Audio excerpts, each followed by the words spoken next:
If you're a driven, active person who wants to reach and pursue a higher quality life with some ambition, then guess what?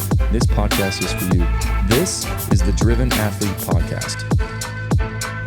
What's up, y'all? It's your man, Dr. Kyle. Welcome back to the Driven Athlete Podcast. We got our special guest with us today, my previous classmate and roommate at one point, Dr. Katie Usher. So thanks for coming in. Yeah, absolutely. I know Thanks for having me. You're a busy individual. You have your own pelvic floor physical therapy practice in Palm Beach Gardens. Yes. Tell people what it is, where you're at, and what y'all do. Yes. So our business is Kaizen Pelvic Wellness. We are in Palm Beach Gardens, and we treat any person with a pelvic floor issue. So pregnancy, postpartum, men, kids, geriatric, athletes, pretty much across the board. We are pretty, we attract more of like pregnant and postpartum population. But yeah, we see everything. That's cool. That's interesting. And so we all know now that we went to school together at University of Miami. Mm-hmm. Go Canes. Oh yeah. After that, where did you go for work and training and school and stuff? So most of my pelvic floor training is through the Herman and Wallace Institute. They do most of the pelvic floor post-con education. So those are all basically like weekend trainings and stuff like that. So we're also trained. There's 4 people on our team. So a couple of us are trained in craniosacral, dry needling. There's a bunch of different like post-education, like weekend pathways and stuff. Yes. What made you want to get into pelvic floor? Did you always know you wanted to do that? Yeah, no. So for a long time, I thought I was going to do either like I did a pediatric rotation in physical therapy school. And I also was really interested in neuro. I wanted to do a neuro residency in PT school. I got more into pelvic floor therapy after graduation. My sister-in-law had a pretty traumatic birth, and I kind of watched that whole thing unfold. And I knew that she needed pelvic floor therapy, and she wasn't being referred or recommended. And at the time, when I graduated, I started doing travel physical therapy. So I was in Colorado in an outpatient clinic, and we were getting some referrals for low back pain. And as I was treating these people, I was like realizing that it actually was a pelvic floor issue. They were also having incontinence and other things. So I decided to take the weekend course to learn how to treat the pelvic floor.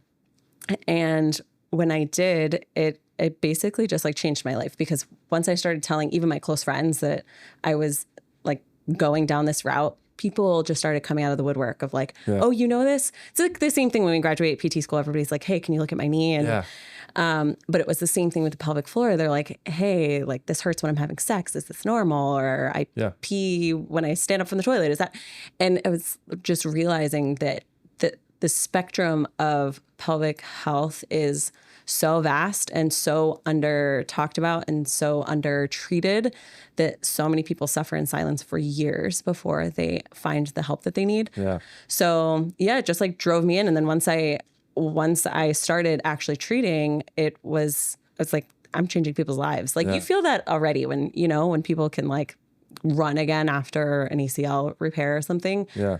But when you have people who would tell you that like they wouldn't leave their house unless they knew where the next bathroom was. It's like it really changes people's quality of life. And that makes total sense.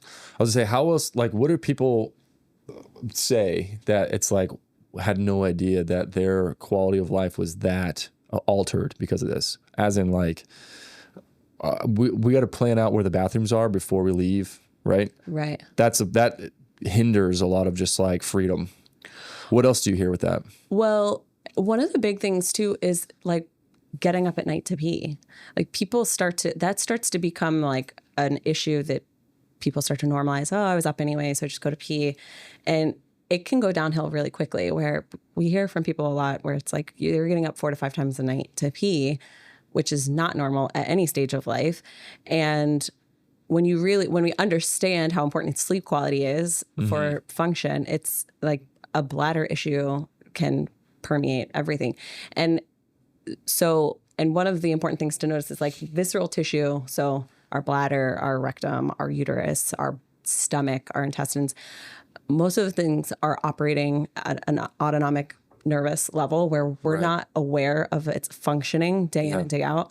But a lot of times with pelvic floor dysfunction, if the tissue is that tight and it's like compressing on the organ, people are feeling pain, or they're aware of their bladder all day long, or their period pains are excruciating. And so it makes a huge difference for people to just even not have that like mental load of what's happening in their pelvic floor. Yeah, like the awareness for that. Yeah. What is it? How does that begin? Like, Besides like a traumatic, I could imagine a childbirth experience, right? That's a lot of evolutionary changes have happened on a female and a woman when they get pregnant and then give birth, right? Like a lot of traumatic things occur. yeah. So that's totally understandable. How the other things you're describing, people that haven't gotten pregnant, how does that unfold like that? It's a really good question. And it's a very loaded question. Okay. It's different for everyone. And so again, like what I started to say at the beginning is, so most people that know to seek out pelvic floor therapy tend to be in the pregnant and postpartum population. One part of the population that I really love working with is men, because men tend to suffer for a very long time before they seek out help. And most people don't understand the pelvic floor at all. And I say that to say that like that is a society problem. And it's also like when we were in PT school, you know, we actually did cadaver lab for anatomy at the beginning of PT school, and we didn't dissect the pelvic floor. So we graduated pelvic floor therapy, physical therapy school with not even knowing like the anatomy of the pelvic floor. Most people don't understand that unless you were to Google it or like really have education in it. So there is part of it where there's a lack of understanding of what's happening down there. A lot of times for people, it starts with like a blunt trauma, like a fall on the tailbone. Sometimes it'll start with like a bad sexual encounter, like an abuse or traumatic birth. Okay. Sometimes it's GI issues. It's like people having IBS where you're like really irritating the pelvic floor or the rectum, or, you know, it starts like, or a situation of chronic constipation that turns into hemorrhoids, which creates like spasming of the pelvic floor. It's different for different people. Sometimes it does stem from childhood, whether it's like an anxiety of going to the bathroom in public where it creates like holding patterns and then pelvic floor issues. And sometimes it can be related to sport. If, you know, there tend to be more pelvic floor dysfunction issues in gymnasts and dancers, and sometimes even like weightlifters, anything where you're required to hold a posture for a long time, or it's just an awareness of guarding of the pelvic floor. Interesting. So holding patterns, can that facilitate frequent urination at night? But like it comes to the point where it's like, I've been going to the bathroom 4 times a night at this point. Like let's say somebody says that. Can holding patterns throughout several years prior kind of facilitate that progress? Well, yeah. So the bladder works on a feedback loop with the brain. So what I'll tell people a lot of times is we can train our bladder similar to the way we train puppies to potty train, right? So if we are going to the bathroom on an hourly basis, your brain is going to start sending that signal prematurely that it's time to go to the bathroom, even if your bladder isn't full. So in a normal feedback loop system, as the bladder's filling, it's stretching, it's sending a little bit of signal. You're 25% full. It's stretching, you're drinking a little bit more. It's 50, 75% full. It's like, okay, you need to find a bathroom, right? But what happens when we have holding patterns where we're either like going way too long. Sometimes we see that in like shift workers where, you know, like nurses, if they're going to the bathroom once every 8 hours, you're disrupting that signal, right? Every 2 to 3 hours is what would be considered normal. And then all night would be considered normal, 5 to 7 times a day. So you can either have both ends of the spectrum where like you're holding it way too long and then you're having more dysfunction at night, or you're going too frequently and then that's signaling to prematurely to go to the bathroom. Does that make sense? Yeah, interesting. That makes total sense. We've in the past delved a little bit in pain science, of the feedback loop with pain science, and just like the neural pathways, and then the brain also contributing to how sensitized it is to receiving signals, and then can feed more of the process. So that makes total sense too. Viscerally, like, you know, that makes a lot of sense. And I spend a lot of time educating on the nervous system with the pelvic floors, like what you were just talking about, with like pain science and neurofeedback loops. And because the pelvic floor is so close, like the nerves that supply the pelvic floor are coming out of that sacral plexus, the cranium and the sacrum are responsible. That's where our parasympathetic nerves come out. For people who aren't familiar with what that is, it's your rest and digest. It's like the calmed part of the nervous system. And so if that is dysregulated, a lot of times we see pelvic floor dysfunction. So, and that's also why there is a large connection between the pelvic floor and your head and your throat and your jaw. People who tend to have jaw pain or TMJ or like cervicogenic headaches, there tend to be a connection with pelvic floor. Interesting. And throat. The parasympathetic link. That makes total sense. Because if the whole system is dysregulated, it can affect a lot and of the things. dysregulation being stress, anxiety. Stress, anxiety, holding patterns, tension. Interesting. Yeah. That makes a lot of sense. The autonomic link and the sacral involvement with parasympathetics. That makes a lot of sense. So what other neural education do you give patients? So you're like just the dysregulation you're talking about for muscle firing and muscle function. Same kind of thing as in like hypertonicity, guarding, tension, muscle tension. Yes. So we do spend a lot of time going over the breath with people and like trying to teach them how to basically reverse engineer tapping into that nervous system if they are having a hard time. So a lot of times, again, because going through like the nervous system connection, pelvic floor and respiratory diaphragm are neurologically connected. So a lot of times if we're seeing that there's stiff through the diaphragm and the rib cage, they're going to be stiff through the pelvic floor as well. So in order to get things moving well, you have to really work on both. So we do a lot of like working on mobilizing the diaphragm, working on like a 360 breath, and to almost, again, like if there is some level of like stress component or hypertonicity or stiffness or just like rigidness, there is, because of the vagus nerve like going through that diaphragm hiatus, it's very important that the diaphragm is able to move and like massage those tissues and actually like send those signals to activate more of that part of the nervous system. Yeah. And if the diaphragm is stiff, it affects that. So that makes total sense. it helps, manage heart rate and blood pressure and anxiety, because if you can't take a good breath, you're going to feel a little anxious. Yeah. So not to say that that's a one size fits all, but we as a society, it sounds like way too basic, but we do not breathe well at all. And even just the ability to like take a full exhale,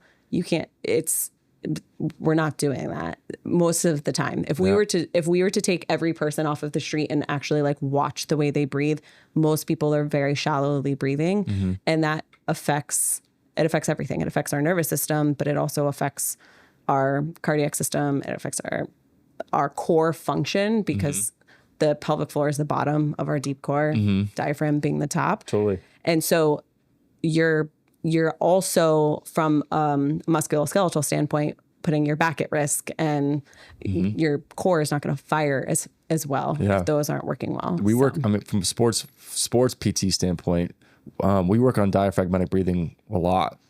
Just, we know that there's a huge link between a lack of diaphragmatic breathing and chronic back issues, like back pain. And the diaphragm is what I've heard before is like your core. A core is like, our core musculature is like a Coke can.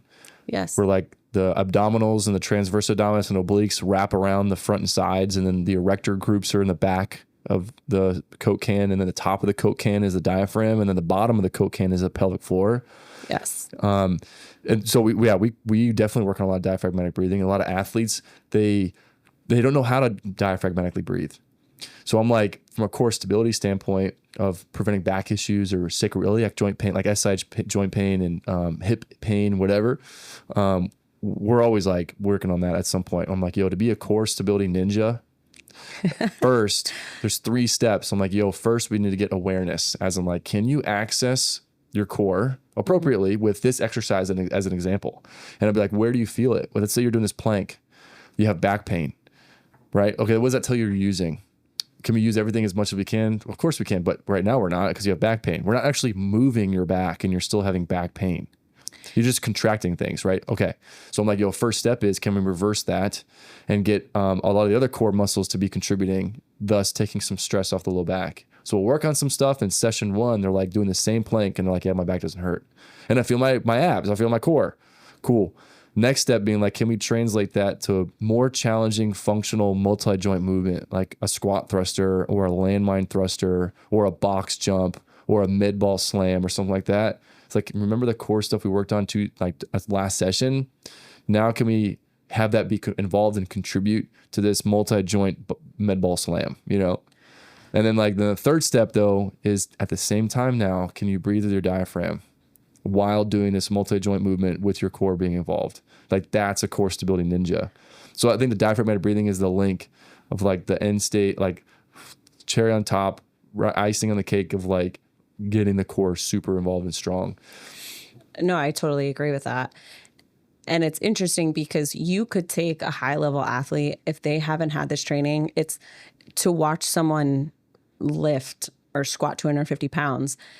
It still doesn't translate to mean that they understand how to brace properly. Mm-hmm. And that is why we do see injuries and abdominal hernias or sports hernias or even leakage, like for women, or prolapse when they're under heavy load, because we are strong and we're determined. And so like anybody can compensate and like move the weight, but to do it well and to really understand how to brace well and protect your pelvic floor organs and your spine and, to do things without getting injured, it's like a different story. Totally. So a lot of times what we're doing is we are like totally peeling back the stages of like phases of treatment and going to the very basics of watching, take a breath, now add some movement onto it, now add more complex movement. Now are you doing that while breathing, but also bracing? Yeah.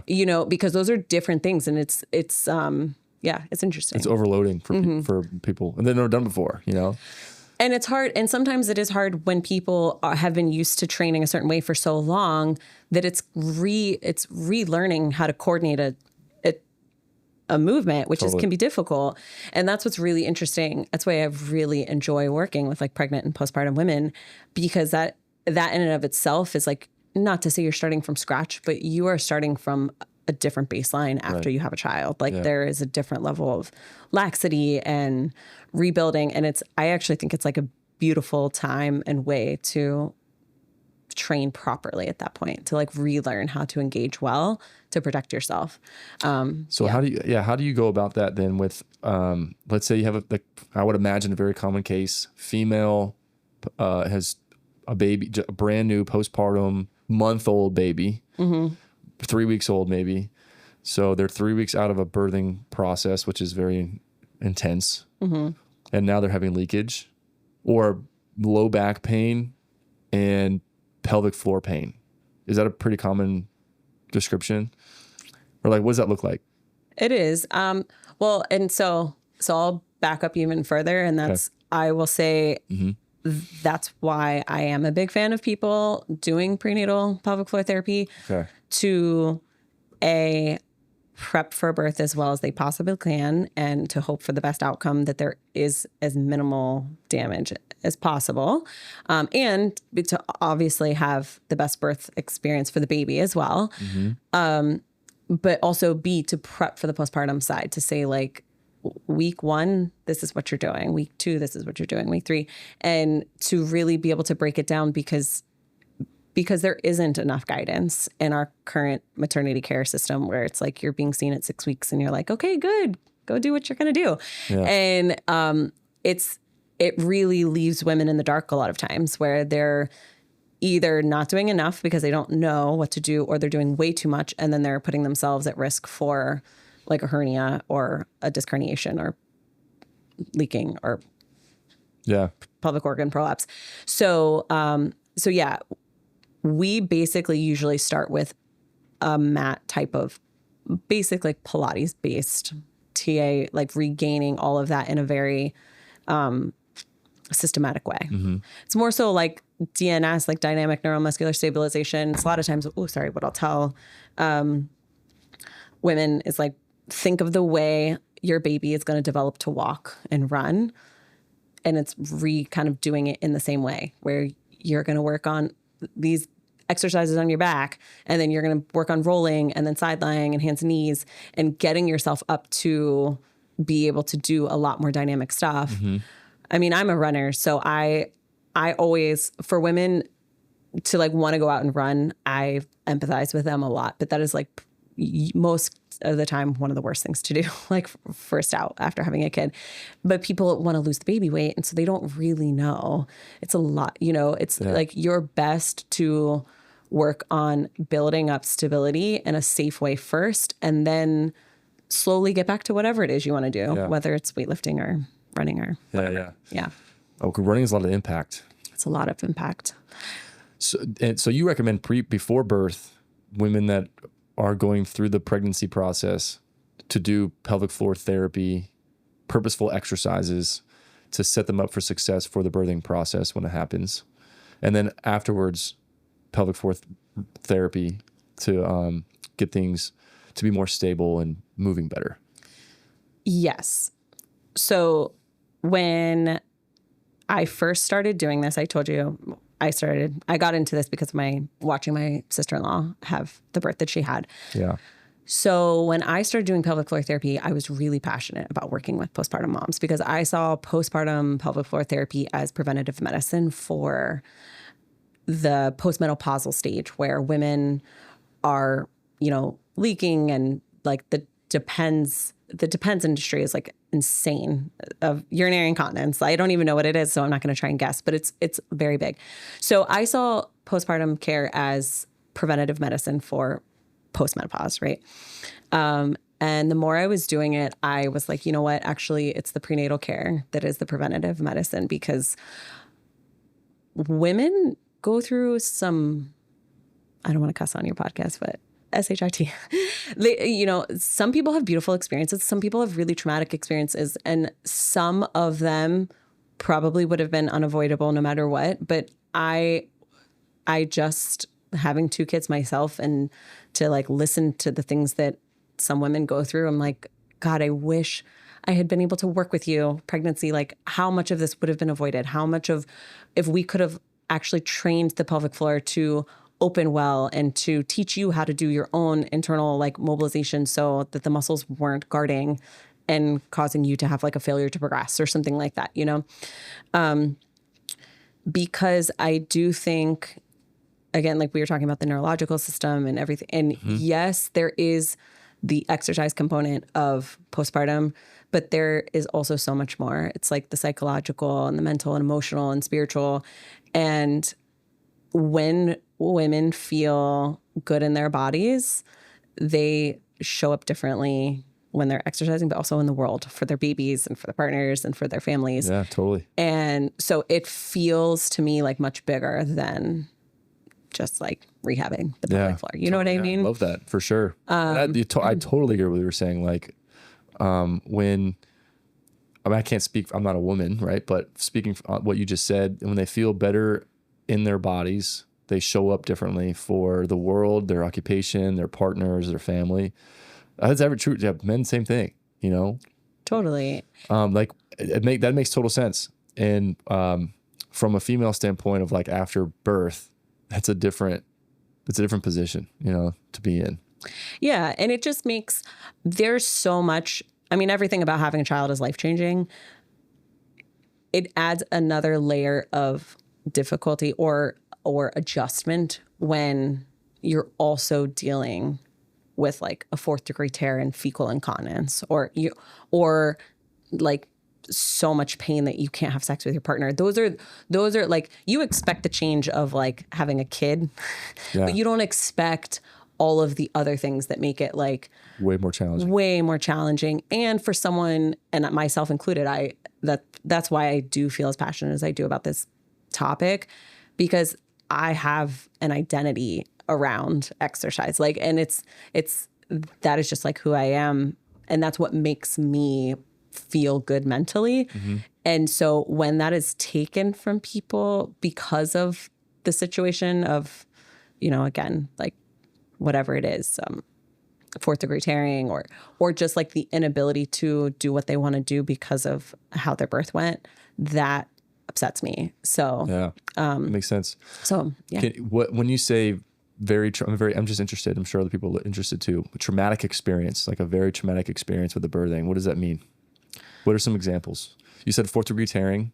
So that's a really good question too, because that is in the eye of the beholder, I think.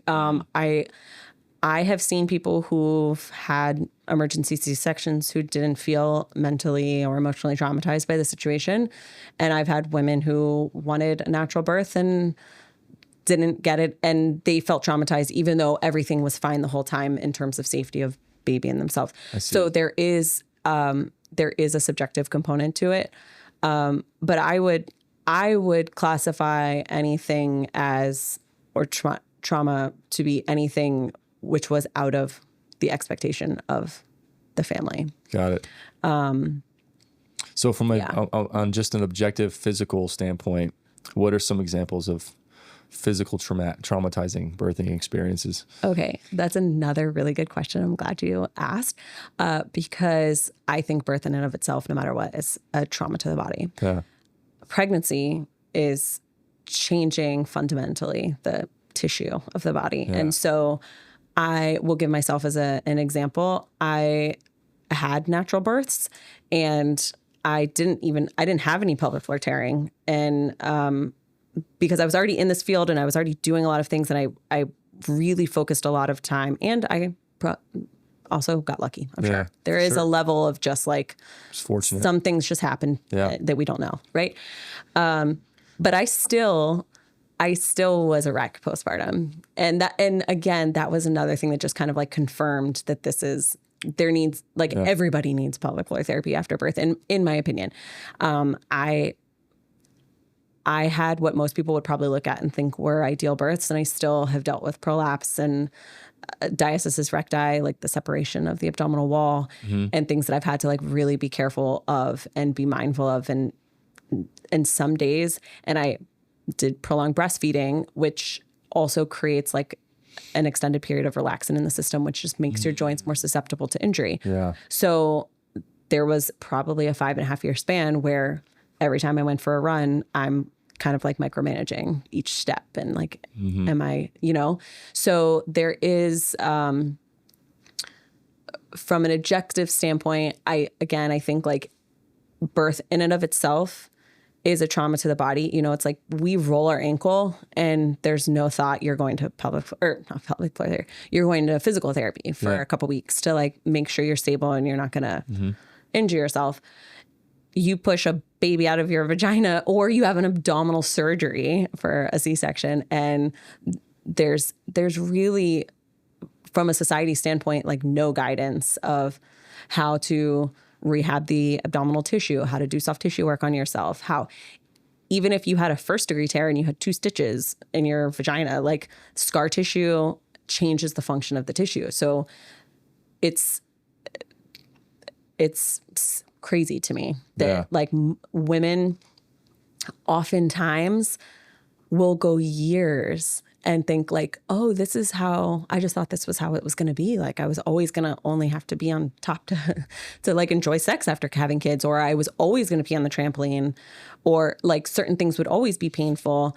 And it's like, no, that's so sad that that's what you thought, because probably 2 sessions and I could have showed you like, it's a simple thing actually, but you just have to do it, Yeah. So what are the things would be like a running extra painful? Like was like, that's not supposed to be painful. Running, exercise, maybe intimacy, sex with your partner. This is supposed to be like that. What else? Everything that you did before that wasn't painful shouldn't be painful. Gotcha. And I'd also too, I was gonna say, like, I totally appreciate where you're coming from of like every birth process is a physically traumatizing event. Like, cause we have 2 kids, right? And I was there during the process the whole time helping. And I'm glad that I was.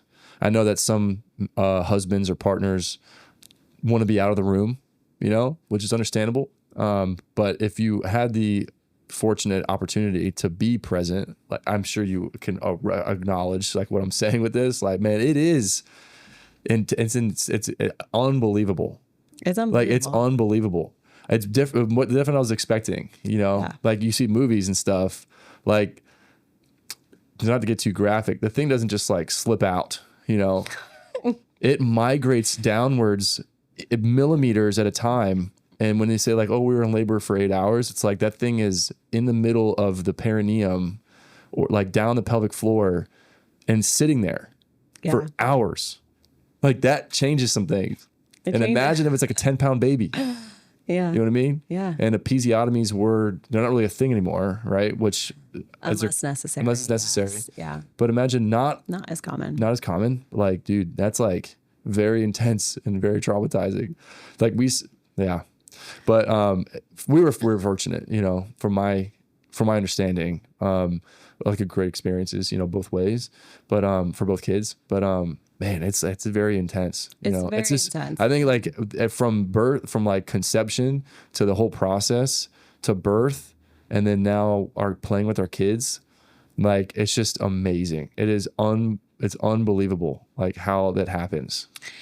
It is unbelievable. I agree with you. And I think that, again, going back to what we were saying, is that most people don't even understand what the pelvic floor is. And that's why I feel so strongly about the prenatal pelvic floor therapy, because there is just something so empowering to be like, okay, oh, that's where I'm supposed to let go. And a lot of what we're doing in the prenatal therapy is like, no, you don't need to be super strong. Everybody kind of thinks it's like you have to be strong to push out a baby. Yeah. You have to like let the process move through you. You have to be able to relax. And that goes back to the nervous system and being able to, again, breathe through something that is not comfortable, and recognizing that from a neurological standpoint, a lot of times people are birthing in situations that are less than ideal. It's like the lighting and people coming in and out. Oh yeah. And it's chaotic. People you don't know, that you've never seen before. And it's such an intimate experience. And so being able to have some autonomy over what you are experiencing and having some control over that process it's important for people. That's a great point. Yeah. And it's near and dear to my heart, because I do think that it is a situation where it's like people either feel really empowered by their birth or they feel stripped of the experience that they could have had. Mm-hmm. And some of that, again, of course, there's always room for things to go wrong and there to be unexpected circumstances. Yeah. But a lot of things, it's like, no, if we could have managed that a little differently, we could have had a different outcome. Yeah. So that's a great point. So the bringing to light some expectations before the birth, mm-hmm. and being like, no, do this instead. No, let the process flow through you versus being strong and pushing. That could totally change the game, and then at least bring some confidence into the situation so that when it's very challenging, and it can be very challenging. It could be easier for some people on a spectrum, like you were saying, at least being able to have a little bit of confidence in the process, which is the neural standpoint, that is going to change the objective muscular structures and pelvic floor, maybe to be better. Is that what you're saying? Totally. And what I'll often, because for people who don't really understand what I'm saying, the example that I'll give most of the time is like, just think about how common it is for people to go on vacation and not be able to have a bowel movement, because that level of like regularity and safety of your own bathroom is like, comfortability. It's a thing. That's a great point. It's the same. And that's your nervous system at play. And it's the same thing. Like, most people wouldn't be able to have an orgasm if they had lights on them like this, and like people like, and that's an obvious thing, right? Like, if you can't be able to like get in the mood and to be able to have a baby, those are similar processes. So it's a great point. It's again, so, and some of that in a hospital is like, we can't control those things. So let's control the things we can control and see if we can like change the experience. Yeah. Great point. I think it's something I've talked about a lot on this podcast, like just in general, pain science again. And coming back to the point of like, I think in general, it's the psychological component of the human experience, and pain experience being one of those two, and physiology of our body systemically is very, very undervalued. I feel like there's not enough weight placed on that. An argument being like, we can't separate the mind from the body no matter what we do. Right. Right. And there's always a psychological component with a lot of all these experiences, pain being one of them. And with chronic issues going on, we know for a fact that psychological contributions can lead to physical changes, right? Like hormonal dysfunction, autoimmune dysfunction, pain, like that stuff is very undervalued, I feel like. And we know for a fact, like it is not up for woo-woo disagreement. Like mental and stress, anxiety, and our psychological statuses can dictate and change physical symptoms and manifest physical attributions. And on the pelvic floor standpoint, that's a great point. Have you ever gone traveling and not had a bowel movement? Yeah, for sure. Right. Nothing changed, just your location, but you're still like on Earth. Like you're not like in space. You know what I mean? Like the only thing that changed then is just the psychological component. Right. And that's changing physiology. That's a great point. I love that. But yeah, so all those moving parts with the whole birthing process, having bright lights on you, you're naked, you know what I mean? Like it's not exactly like you're in a hospital, so they're professionals, of course, but it's still like for some people that can be a lot more difficult to manage than other people, and just very uncomfortable. Right. So at least having some confidence going into that and some training in the prior can definitely make it more manageable. I totally believe that. That makes total sense.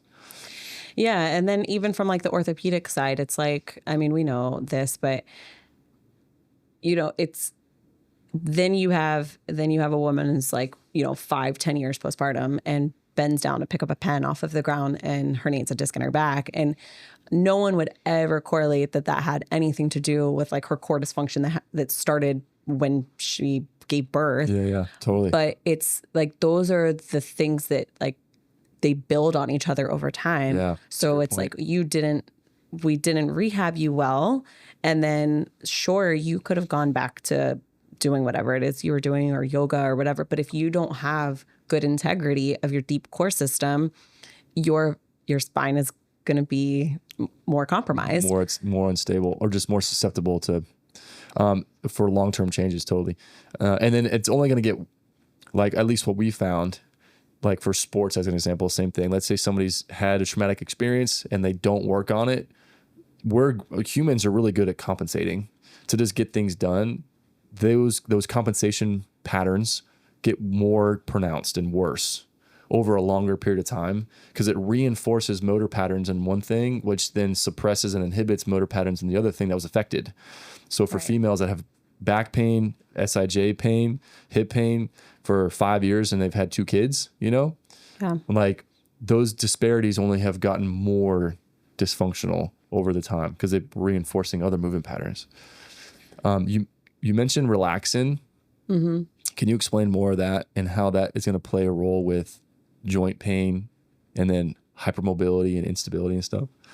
Yeah. So relaxin is the hormone that is allowing the body to stretch during pregnancy, and it doesn't go away basically until you're 3 months post breastfeeding is when most studies have shown that you're going to have like, oh really? It's going to go back to baseline. Interesting. So yeah. So take myself as an example, I breastfed my first for close to 2 years, but then I was also pregnant. I got pregnant right away again. So it's like and sometimes that will happen for people. It's like, you could see how easily if somebody has 2 to 3 children in a 2 to 3 year time span, you have years of relaxin that have been it's like sitting in 4 years worth of relaxin, setting some changes. So it's, and I can appreciate, again, like the woman who wants to go out at 6 weeks and like start working out, but it's just the acknowledgement that it's like, okay, just pare back a little bit. I'm not telling anybody not to do anything. It's like, if you want to do CrossFit, let's do CrossFit, but let's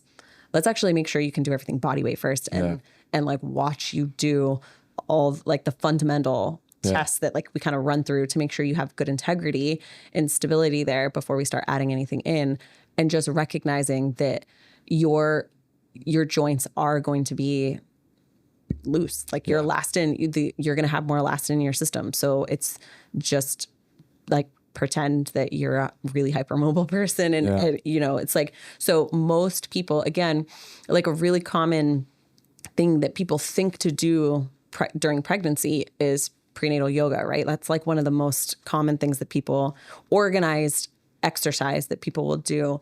But the reality is most people need more stability in their systems when they're pregnant, and same thing early postpartum. So, and I'm not bashing yoga. I love yoga, but there just needs to be a balance there. I would like, let's do some like joint stability work and like banded squats and deadlifts and like that kind of stuff on top of the yoga. Yeah, that makes total sense. So you see a lot of athletic individuals too, and the common things that you were mentioning were because you played basketball. I did, yes. Growing up. Yes. In high school, right? Yes. And travel ball and stuff like that. Mm-hmm. So you were a high level athlete. So you had some athletic. As high level as 5'4". Slow. I'm sure you had a great shot and good ball handling skills. But a lot of athletic people that have battled pelvic floor dysfunction, and that usually looks like leaking, pelvic floor pain, prolapse. What else? Those are most things. Okay. Sometimes hernias. Oh, okay. Sports hernias. Yeah, totally. And also, this is like the interesting thing about athletics in general is, and especially female athletics is because of the Q angle of our hips, like the way women's hips tend to be wider than our knees. And so the risk of injury, a lot of times it doesn't look like it's pelvic floor dysfunction, but if you don't have good core stability and deep hip rotator stability, knee or ACL injury or an ankle injury. I tore my MCL in high school and I fractured my ankle a couple of times. And yeah, none of that looks like it's a pelvic floor dysfunction, but for sure I was like, looking back now, I was like, oh my gosh, how were we not doing more stability work? Yeah. Right. Totally. So we were weightlifting, but I mean, our basketball coach was our basketball coach. He didn't know what he was doing in terms of like in the locker room or, you know, in the weight room. In the weight room. So, yeah, in my next phase of career, maybe that is like another passion of mine, but it's just like how many hours in the day, or, you know, maybe when my kids are at that level, then I'll kind of deviate to that. But I do think from an athletic standpoint, whether in high school or college or anything, a lot of times things that don't look necessarily like they're a pelvic floor issue actually could be a pelvic floor issue related, or just contributing. Yes. Totally. So you mentioned tell me about the threshold of pelvic floor dysfunction for weightlifting, gymnastics, dance. Yes. So there have been studies that have come out with, like, looking specifically at female weightlifters, and because that is a common thing in Olympic weightlifting and powerlifting of women leaking when they're like under heavy load. And there have been recent studies that have come out that have actually shown that there are different thresholds for capacity of load of the pelvic floor. It's like everybody has a certain amount of like collagen and elastin makeup in our tissue. And so for people that tend to have like more elastin in the tissue, it's kind of the same thing of like how some people are double jointed or, you know, can hyperextend their elbows, where there's going to be they are going to need more pelvic floor strengthening and support and core stability. And, you know, some people whose tissue makeup is different. Yeah. They're going to look like they don't have any issues because their threshold for dysfunction is much higher. Yeah. Does that make sense? Yeah, totally. There was a video I had circulated for a while, like a long time ago. It was like this Olympic lifter. She's huge. She was like very muscular, strong. She's an Olympics, like power clean, snatch. Have you seen this? And I've seen many videos. She leaked like Like at that level, like she's clearly done this 1,000,000 times, and she's the strongest of that capacity that a female could get to, at this point. And it was like in competition, and then she leaked, at like the bottom of a squat or something like that. And I'm from a sports physio standpoint, we're like, oh, interesting, but I'm sure it's embarrassing for the girl, for the lady. Oh, it's embarrassing. But yeah. Is that kind of what you're talking about? Like, we have very high level athletes, and yet they're still susceptible maybe for pelvic floor dysfunction. Yes, that's exactly what I'm talking about. What do they do? They could teach the form of a squat better than anyone. I'm not trying to teach them on their squat. Or squat 500 pounds and be totally strong. Right. But it's actually the coordination of the core and pelvic floor and diaphragm and their bracing technique. It's the same. And to like put it more practically for like the everyday person that's like at a burn boot camp or a CrossFit or something. I mean, I can't tell you how many women have told me that they purposefully wear black leggings when they go for a run or they go to an organized exercise class because they're going to leak. And that all just comes down to the ability to brace. Interesting. And it's kind of similar in the same thing of like, when we were talking about like pushing mechanics for birth, there is a way to do that well without damaging the pelvic floor and not having to hold your breath. Most people, because they don't know how to breathe well and they don't know how to brace well, and they have no idea what the pelvic floor even is or how they're engaging it. Yeah. They just aren't coordinating well. And so they don't know how to engage well when they're under load. Now, the flip side of that is that because they're leaking, they assume that they are weak. And a lot of times they are. But there's also a lot of people that are actually just so tight and that they can't engage anymore when they're under any more load because it's already maxed out. So, and when you say tight, like, we'll clarify, you mean like they're super contracted and guarded. The muscle tissue is guarded, spasmed. Yes. Like an end level guarding would be like a muscle spasm. Yes. Like exactly. A back spasm, right? Yeah. So imagine somebody has a back spasm when they bend over to the dog bowl and they bend over to get their kid and their back threw out and they couldn't breathe for 3 days. That's like a back spasm. Yes. So that type of mechanism, but in the pelvic floor musculature. Exactly. Okay. Exactly. They're overworking at baseline. And so when they're under higher load, it's just not there for them. Yeah. And so that is the misconception. And that's why it's actually like dangerous, I think, for people to just not get an assessment because they assume they're weak and then they should start doing a lot of Kegels. You're just going to turn this into a chronic pain situation. Not only are you going to be leaking, you're going to be having pain. And it'd be like, imagine if somebody has a back spasm and you're like, you know what you need to do? We need to get on the floor and do hyperextension back lifts to strengthen your back spastic muscles. That's what you're saying doing Kegels would be like for a pelvic floor individual in that situation. Right. And another thing, again, this isn't like a sexy thing to talk about, but hemorrhoids are a really common issue for people. And so it's like just knowing yourself. If you know that you have a history of hemorrhoids are a tightness issue. So if you have had a history of hemorrhoids, there is a good chance that you have pelvic floor tightness. So if you're also leaking, it's like something to explore. Interesting. That makes total sense. And again, this is kind of just comes back to pelvic floor. If you really were to think about all the things that could go wrong in the pelvic floor, it's like, endometriosis, PCOS, pelvic pain in general, hemorrhoids, leaking, prolapse, constipation, painful sex. I don't know if I said that. Hernias, abdominal surgeries. Like a lot of our male patients and female, but are post-appendectomy surgeries that were like years ago, and the scar tissue in that lower abdominal wall is really starting to affect their bladder and their cycles. And so when you really like look at the ways in which the organs of the pelvic floor and then vice versa, and then the muscles on the organs, how they all interplay, the majority of people through their lifetime would have some type of pelvic floor dysfunction. So it's just an interesting That makes sense. How universal it can be, men, women. How universal it can be. Right. Exactly.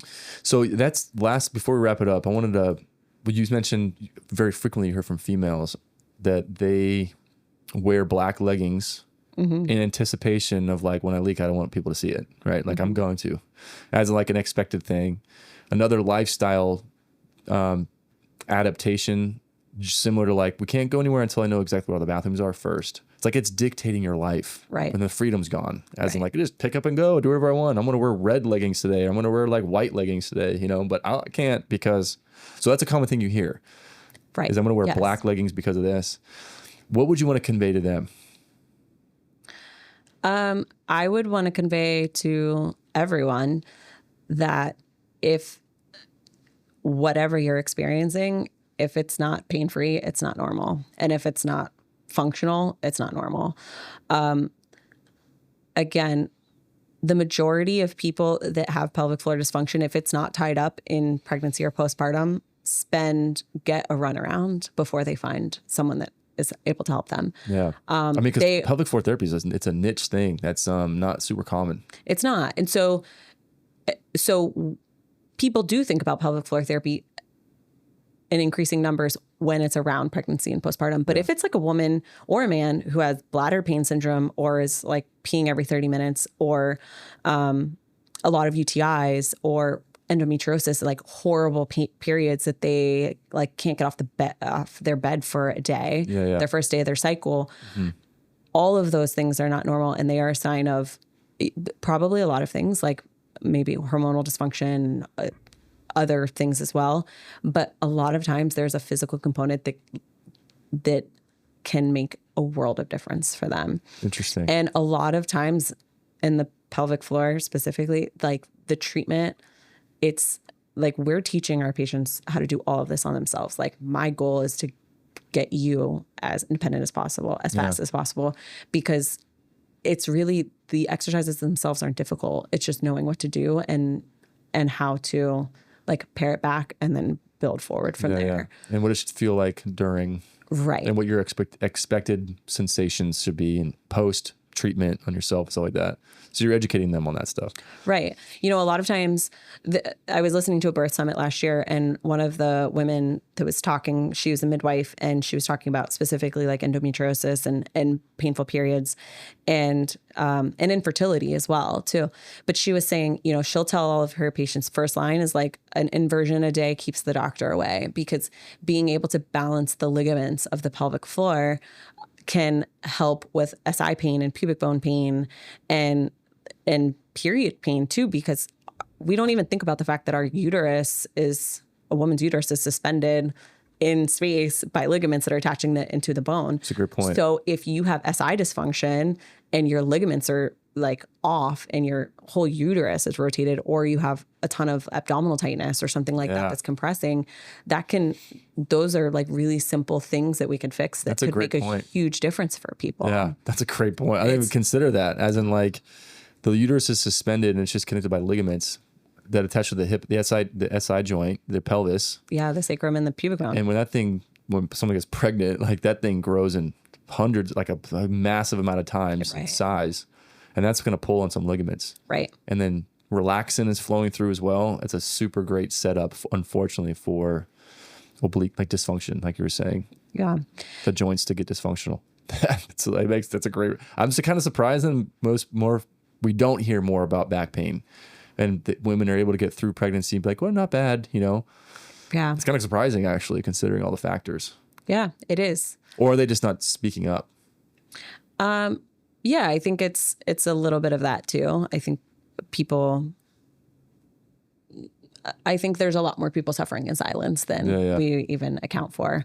But I mean, I'm a huge proponent of just like soft tissue work on everybody. I mean, societies past, like many other cultures understand that. And like in Ayurveda, like ancient Indian science, my husband is trained in that, and they are really big in like oilation and self-massage, and because they understand our lymphatic system and our nerves and our vascular system, all of that is running through our muscles and our joints. It all has to flow well. Yeah. And we don't spend enough time, I don't think, as a society, just like rolling out on a foam roller or, you know, like really getting into the deep tissue and trying to like allow things to move better, and how important, because of the location of everything in the pelvic floor, especially in that location in the pelvis, Yeah. being able to like mobilize muscles in the back and tissues in the abdominal wall and hips, how that can affect all of our organs. Yeah, So that makes sense. yeah. Really cool and enlightening. Yeah. If people like, seriously, I'm not being, that was very enlightening. But if people want to reach out, how can they find you? Yeah. So we are on Instagram is Kaizen Pelvic Wellness. Our website is Kaizen Pelvic Wellness. Yeah, I think that's cool. We're on Facebook, Instagram, website. Cool. Check them out. Google, all the things. Yeah. Yeah. Any pelvic floor issues and dysfunction. Because we don't do that, right? That's not our thing, you know? So we want to send people the way that they need for what's most advantageous for them. You know what I mean? Yeah. And that is like a quick important note to make is when people are seeking this out, you really kind of want to make sure that you are finding someone that is specifically trained to treat internally the pelvic floor, because the pelvic floor therapy has become a little more niche and catchphrasey.